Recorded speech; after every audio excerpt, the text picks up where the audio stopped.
Сәлеметсіңдер ме балалар? Бүгін 7-ші сабақ. Сабақтың тақырыбы дауысты және де дауыссыз дыбыстар. Бірінші жаттығу: мәтінді мәнелеп оқы. Қыс. Өзенді, көлді мұз жапты. Қалың қардан шөптің басы көрінбеді. Орман ішінен құстарды көре алмайсың. Қоян күндіз жасырынады. Түнде ғана жас ағаштарды кеміріп жүр.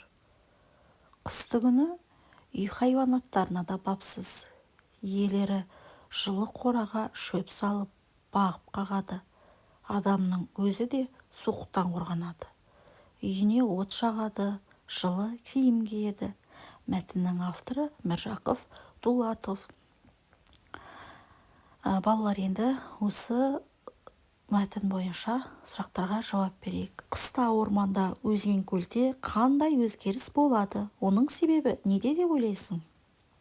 Қыста өзендер, көлдер, жалпы барлық судың барлығы қатып қалады. Оның себебі қыста қатты суық болады, аяз болады. Соның себебінен сулар қатып қалады. Басқа аңдар туралы не білесің? Қыста ешқайда кетпей, сол жерде мекендеп қалатын аңдар болады. Олар қыс бойы жейтін азықтарын індеріне толтырып алып, көктем келіп, күн жылынғанша сол інінде жатып азық қылады. Оларға борсық, аю, түлкі сияқты тағы басқа аңдар жатады. Мысалы, тиін ағаштың басында өмір сүреді.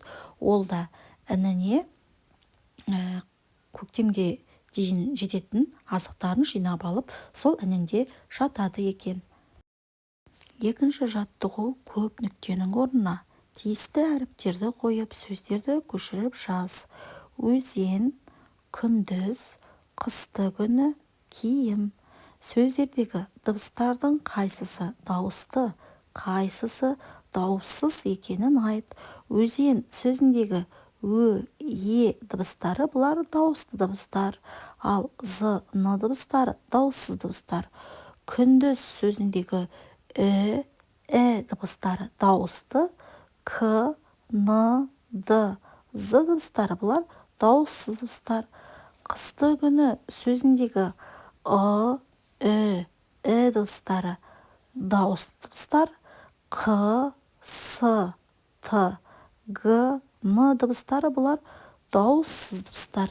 Киім сөзіндегі и, сөздері дауысты, к, м дыбыстары дауыссыз дыбыстар. Үшінші жаттығу: сурет бойынша сөз жұмбақты шеш. Балалар, біз сурет бойынша не көріп тұрмыз? Қоянды көріп тұрмыз, шыршаны көріп тұрмыз, және де мына жерде құс тұр, яғни сауысқан. Сонда біріншіге қоян деп жазамыз, екінші торкөзге шырша, үшінші торкөзге сауысқан деп жазамыз.